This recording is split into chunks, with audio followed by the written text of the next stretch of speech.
Hadithi ya Nabii Suleiman. Assalamu alaikum wa rahmatullahi wa barakatuh. Leo katika darasa la Nur tunakwenda kusikiliza kisa cha ajabu cha Nabii Suleiman, amani iwe juu yake. Alikuwa nabii wa Allah na pia mfalme mwenye ufalme mkubwa sana. Allah alimpa neema nyingi, hekima na uwezo wa kuelewa lugha za viumbe mbalimbali. Neema kuu, Allah alimfundisha Suleiman mambo makubwa. Kwa idhini ya Allah, upepo ulikuwa ukimtii na majini walifanya kazi kwa amri ya Allah.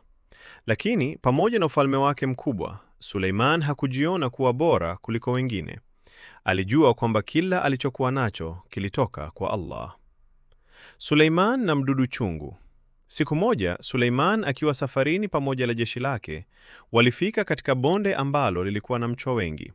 Chungu mmoja alipowaona wanajeshi wakija, aliwaambia mdudu chungu wengine, "Ingieni kwenye makazi yenu ili Suleiman na majeshi yake wasije wakawa kanyaga bila kujua." Suleiman aliposikia maneno ya chungu huyo, alitabasamu. Kisha akamshukuru Allah kwa neema aliyompa na kumwomba Allah amsaidie kuwa mwenye shukrani na kufanya mema. Funzo kubwa.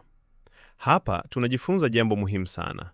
Ukuu wa kweli si kuwa na mali nyingi, nguvu nyingi au cheo kikubwa. Ukuu wa kweli ni kumjua Allah, kumshukuru na kutumia neema alizotupa kwa njia nzuri. Suleiman alikuwa na ufalme mkubwa, lakini moyo wake ulimtegemea Allah.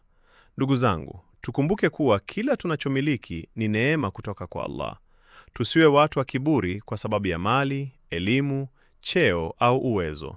Badala yake tumshukuru Allah na tutumie neema zake katika kufanya mema.